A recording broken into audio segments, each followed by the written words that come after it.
orang-orang yang bersilaturahim, bersabar, infak fi sabilillah, sholat tepat waktu, itu mereka akan dikembalikan lahum uqbaddar. Mereka akan bertempat di tempat yang paling baik. Jannatu Adn, yaitu surga Adn. Biasanya orang-orang nyebut apa? Adn. Itu Jannatu Adn. Kalau kita menyebutnya apa? Surga Adn. Surga Adn itu dalam satu hadis hanya diberikan kepada orang tiga. Satu para anbiya, dua para syuhada, tiga para siddiqin. Jadi surga Eden itu, surga Aden itu disediakan untuk tiga orang, tiga golongan anbiya, kemudian syuhada, orang-orang yang mati syahid, yang ketiga siddiqin. Nah, untuk kita, kalau tidak bisa menjadi anbiya, wis ora mungkin iso. Untuk menjadi syuhada, yo masih aman-aman saja. Untuk menjadi siddiqin, derajat siddiqin ini sangat sulit dicapai. Maka masih ada kesempatan bagi orang-orang yang ingin masuk surga Aden, yaitu orang yang suka bersilaturahim, orang yang mau melakukan sholat, orang yang sabar, orang yang berinfak fisabilillah. Orang yang melakukan empat hal ini digolongkan kepada orang-orang yang masuk surga Aden. Kemudian surga Aden untuk orang-orang yang melakukan silaturahim, bersabar, infak, kemudian sholat. Waman sholaha min abaihim wa azwajihim wa dzurriyyatihim. Mereka masuk itu tidak sendirian. Mereka nanti bersama orang-orang bapak-bapaknya. Nanti kita punya derajat masuk surga Aden. Allahumma amin. Kita enggak sendirian. Kita ngajak bapak-bapak kita, ibu-ibu kita, wa azwajihim, istri-istri kita. Yo ayatnya. Saya nerjemah ayatnya. Kalau satu berarti ya ngajak istri kita. Ayatnya istri-istri kita. Ini kan kalau nanti hanya dimufradkan, yang punya banyak kan nggak masuk. Kalau banyak yang mufrad masuk. Kalau istri-istrinya berarti yang satu pasti. Kita masuk surga Aden tidak sendirian. Kita nanti ngajak bapak-bapak kita bersama istri-istri kita, wa dzurriyyatihim, dan anak-anak kita, keturunan-keturunan kita, cucu-cucu kita. Allahumma amin insyaallah. Wal malaikatu yadkhuluna alaihim min kulli bab. Malaikat nanti masuk mengantarkan kita dari semua pintu yang dikehendaki. Dan mereka mengucapkan menyambut kita, salamun alaikum bima sabartum. Rahmat keselamatan untuk kalian terhadap apa yang kalian sabar di bumi. Faniyama uqbaddar. Maka surga Aden ini adalah sebaik-baiknya tempat. Semoga nanti kita semua ditakdirkan oleh Allah untuk bisa merasakan surga Aden ini. Allahumma amin insyaallah. Jadi fadilah silaturahim, keutamaan bersabar. Sabar itu sudah diterangkan kemarin, sabar melakukan taat, kejenuhan taat, seberat apapun taat kita jalankan. Kemudian sabar terhadap maksiat, maksudnya maksiat di depan mata kita tidak mau melakukan. Yang ketiga adalah sabar terhadap ujian. Yang ketiga adalah infak fi sabilillah, mau berderma, tidak menjadi orang yang pelit. Kemudian mau melaksanakan sholat di awal waktu. Mereka nanti akan masuk bersama bapaknya, istrinya, anak cucunya. Mereka nanti masuk menuju surga Aden. Nanti malaikat itu mapak. Bingung malaikat. Kalian siapa? Kami telah dipanggil oleh Allah untuk menuju surga Aden. Bukankah hisab belum dilaksanakan?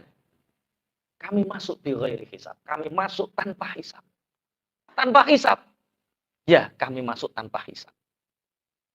Kemudian diantar oleh malaikat ini, kalian mau masuk dari pintu mana? Kamu ahli silaturahim, ada pintu surga melalui silaturahim. Kamu ahli sabar, ada pintu surga melalui sabar. Di situ ada sholat, ada pintu karena sholat. Dan kamu ahli berderma, kamu boleh masuk surga dari pintu derma itu. Silahkan, dari pintu mana kalian masuk? Masya Allah. Nanti anak berunding sama bapak, kita masuk dari pintu mana? Masya Allah. Sholaha itu artinya apa? Sholaha itu artinya sama-sama beriman. Bukan kok sing sitok neng neraka, sing sitok neng swarga. Sholaha itu sama-sama beriman dan sama-sama masuk surga. Cuma surga itu ada beberapa tingkatan. Ada yang eksekutif, ada yang ekonomi, ada yang bisnis. Eksekutif yang masyhur adalah Firdaus dan Aden. Misalkan Pak Toib ini surga Aden. Anaknya Jannatun Naim. Ini langsung anaknya ini langsung naik. Masya Allah Bapak, gara-gara Bapak aku bisa melaksanakan di eksekutif, di Jannatun Aden. Atau kebalik, anaknya Toib ini bukan kok emperan. Ojo kasut lah, Cak. Yo Aden iki bahas surga. Iki enggak bahas elek, bahas apa? Surga. Mestinya surga-surga eksekutif ini kan untuk anbiya, siddiqin, syuhada. Tapi kita bisa kalau kita punya 4 jalur tadi. Salat, infak, dan sabar. Anaknya Pak Toib ini di surga Aden, Pak Toib di Jannatun Naim. Maka nanti anaknya ini manggil, kamu anaknya siapa? Toib. Di mana dia? Di Jannatun Naim. Angkat, seret, ikut. Ibunya diangkat. Makanya penting punya generasi, punya keturunan ahli sujud, sama-sama beriman, sangat penting. Karena nanti yang mengangkat derajat kita. Atau anaknya di Jannatun Naim, terus bapaknya di Jannatul Aden, maka anaknya nyusul bapaknya. Waman sholaha min abaihim wa azwajihim, dan istri-istrinya. Sampai di Jannatul Naim, dadak bojomu neng saking sabare nyabari kelakuanmu. Atau saking sabare nrimo kekuranganmu. Jadi awakmu nek ketemu bojo, alhamdulillah, bojomu ketemu awakmu, inna lillahi wa inna ilaihi rajiun. Sabar. Lah nanti nyusul kita. Jadi di generasi kita, wa dzurriyyatim, dan anak-anak cucu kita. Nanti malaikat akan kaget karena ada orang-orang tertentu yang hisab belum ditegakkan, tapi ada orang yang sudah masuk surga, yaitu orang-orang yang masuk tanpa hisab. Allahumma amin. Semoga kita, anak-anak kita, anak-anak cucu kita, semoga bersama kita nanti bersama-sama di surga Aden. Allahumma amin. Gawe rutinan to ora ning kono kira-kira. Ning kono iso gawe rutinan iso. Oh iya. Ra kober. Jadi Ustaz Abu Naim widodarine sak kamar 70. Wes godake widodari wis kesel. Nanti apa ucapan salamnya malaikat terhadap orang yang masuk surga Aden? Salamun alaikum bima sabartum. Selamat untuk kalian. Kalian di dunia sabar meninggalkan maksiat. Kalian di dunia sabar melakukan taat. Kalian sabar ketika diuji. Sabar ini fani' mau kebedar. Kita ngaji itu jenuh loh. Pegel. Seperti ini perasaanmu gak jenuh, gak pegel. Pegel. Jenuh. Tapi karena ini taat dijalani. Perasaanmu ninggal maksiat gak berat toh piye? Wah, gak numpak mobil ono kafe. Opo gak kemecer toh? Perasaanmu. Wong semiran abang, semlohe. Perasaanmu gak kemecer. Podo wae. Tapi ngempet. Iku jenenge sabar ninggal no maksiat. Nek awake aja maksiat gede-gede, maksiut ta. Maksiut iku maksiat cilik.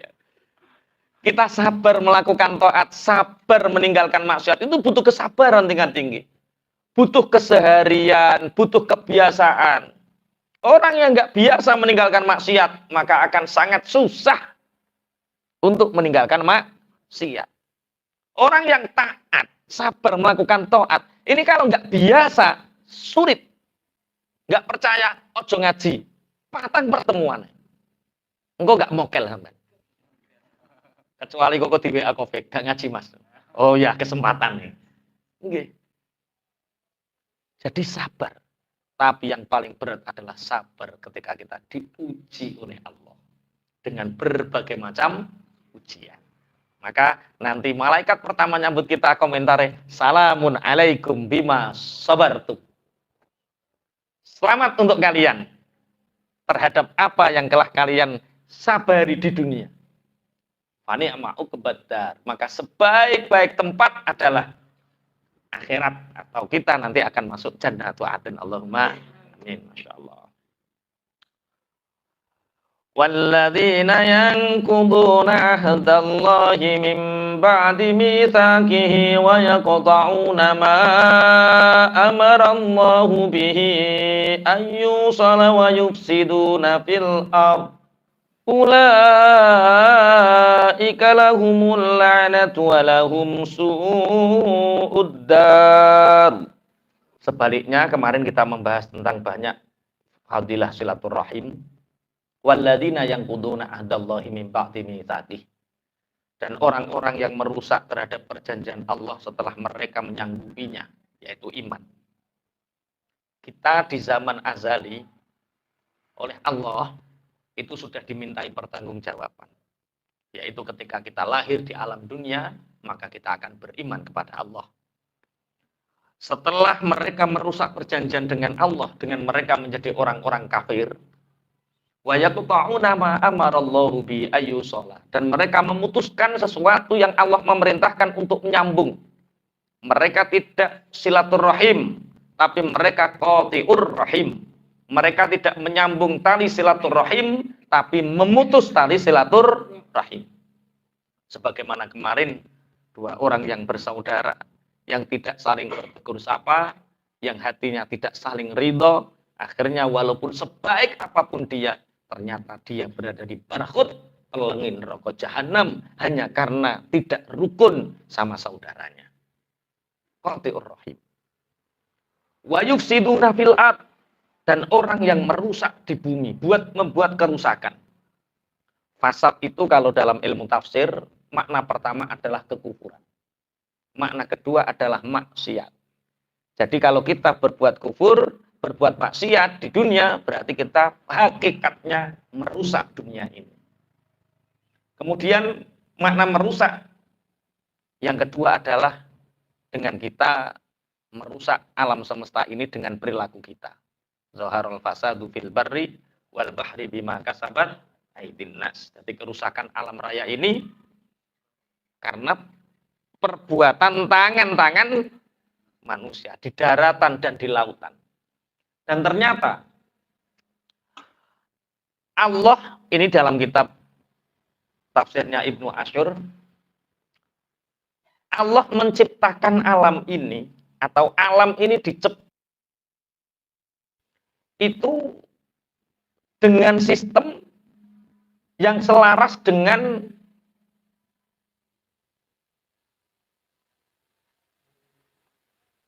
perbuatan manusia.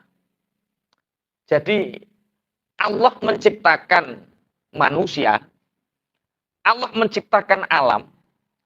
Ternyata alam ini diciptakan itu dengan satu sistem yang selaras dengan kebutuhan manusia.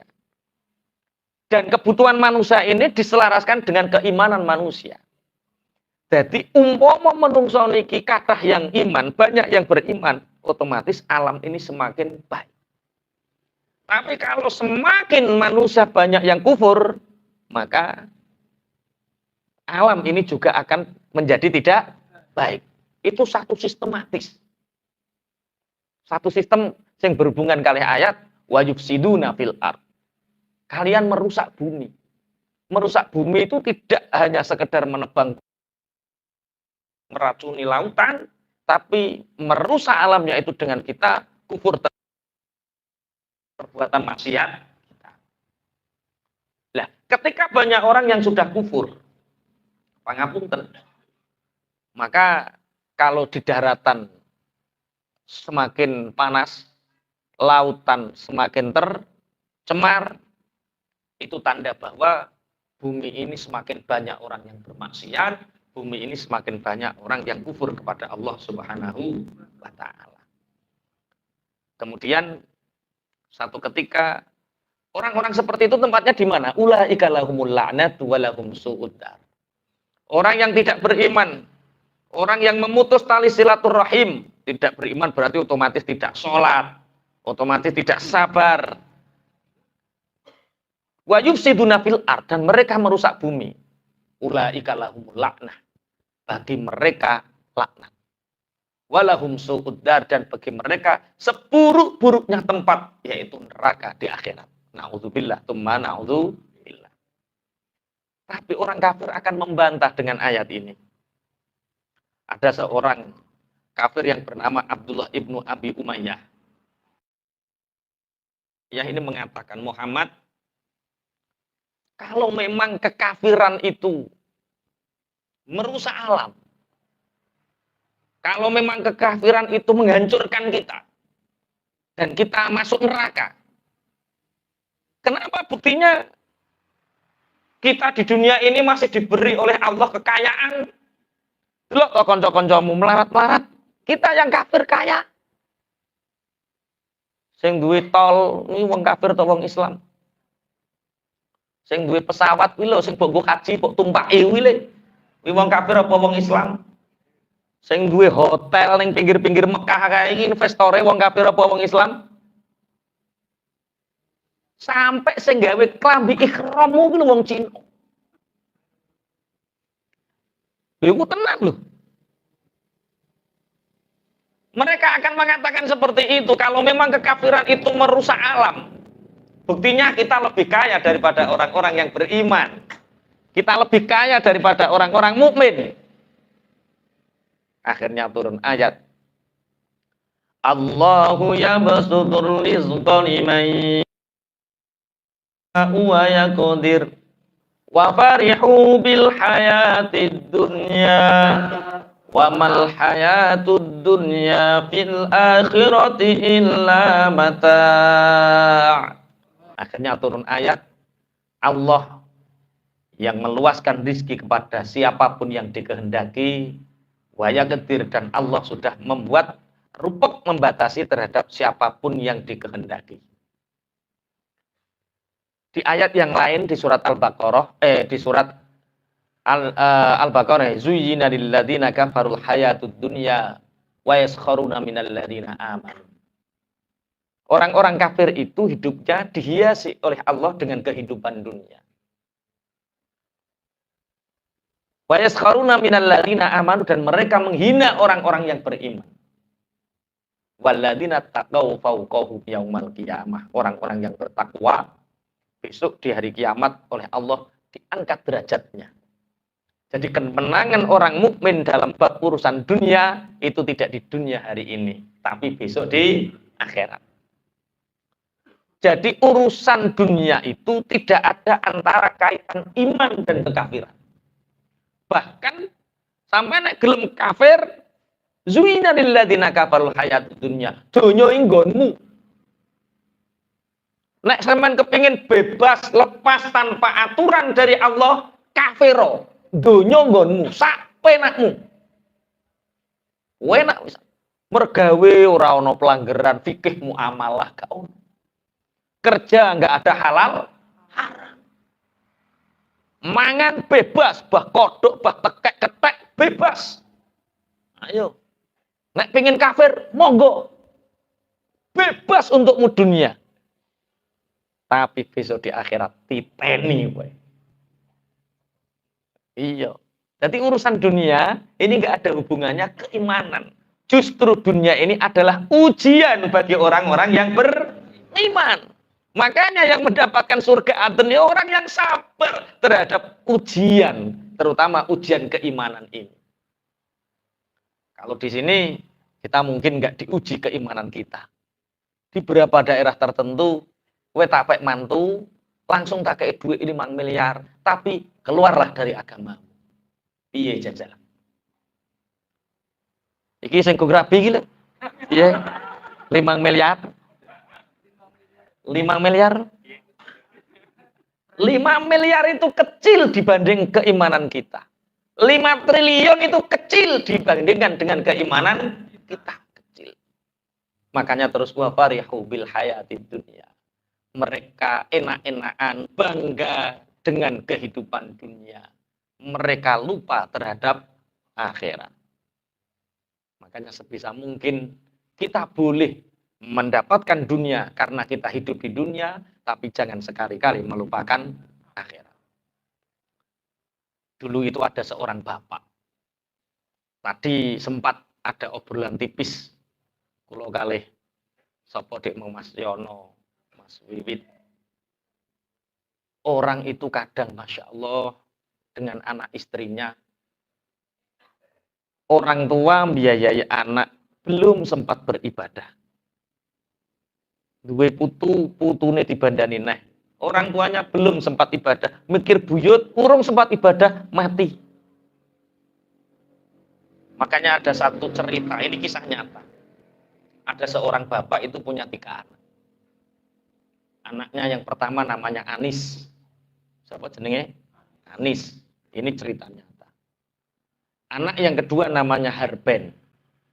Anak yang ketiga namanya Amsal. Anak yang pertama ini ganteng, pinter. Sehingga anak yang pertama ini selalu diperhatikan oleh bapak. Anak yang kedua Harben ini prestasinya meningkat, kekayaannya meningkat, kaya raya. Sehingga anaknya yang kedua ini juga selalu diperhatikan oleh bapaknya. Anak yang ketiga ini agak disia-siakan. Punya waktu pun sedikit kalau keduanya ini tidak membutuhkan bapaknya. Suatu ketika bapaknya sudah mulai sepuh, masuk kamar, anaknya yang pertama namanya siapa? Anis ini dipanggil. Anis, ini mohon maaf yang bernama Anis jangan tersinggung dulu. Soalnya madok pocongan presiden. Anis, iya bapak. Bapak kelihatannya sudah mulai renta, sudah menua. Iya bapak. Dari kecil engkau bapak perhatikan, bapak memperhatikanmu. Apa yang kamu butuhkan, bapak selalu hadir. Bahkan waktu bapak banyak tersiksa untukmu. Ya bapak. Sebentar lagi bapak mau meninggal. Satu permintaan bapak, tolong. Apa bapak? Temani bapak ketika bapak mati. Ketika nanti bapak dikuburkan, tolong kamu ikut bapak. Apa jawaban Anis? Bapak orang akan menyangka saya gila nanti. Maaf bapak, kalau bapak mati cukup bapak saja. Jangan ajak-ajak saya. Keluar dengan perasaan sakit bapaknya mengatakan, keluar kamu. Harben masuk. Iya bapak. Kamu tahu, semua perhatianku untukmu. Waktu, tenagaku terkuras habis untukmu. Bapak sudah mulai menua. Tolong permintaan bapak ini turuti. Apa bapak? Sewaktu-waktu bapak mati, tolong ketika bapak dikuburkan, kamu juga ikut masuk ke liang lahat dan ikut dikuburkan. Bapak, kantor saya cabangnya semakin banyak, klien saya semakin banyak. Bagaimana mungkin aku mengikuti bapak? Dengan kecewa, bapaknya mengatakan, keluar kamu. Akhirnya anak yang terakhir namanya Amsal dipanggil. Amsal, iya bapak. Maafkan bapak nak selama ini sering menyia-nyiakanmu. Waktu bapak habis untuk Anis sama Harben. Kamu hanya tak kasih waktu sedikit sekali. Bahkan tidak ada 5% dari waktu bapak. Ini sebentar lagi kelihatannya bapak mau meninggal. Bapak minta satu nak. Apa bapak? Temani bapak ketika bapak di liang lahat. Apa jawab Amsal? Kemanapun bapak meninggal. Kemanapun bapak pergi baik di alam kubur atau alam akhirat. Aku akan selalu menemani bapak. Tidak peduli apa kata orang. Aku akan membela bapak mati-matian. Bahkan di alam kubur atau di akhirat. Dari cerita ini apa yang bisa kita ambil kesimpulan? bahwa kadang yang kita kejar, kadang yang kita prioritaskan ternyata tidak bisa menemani kita. Anis itu singkatan anak dan istri.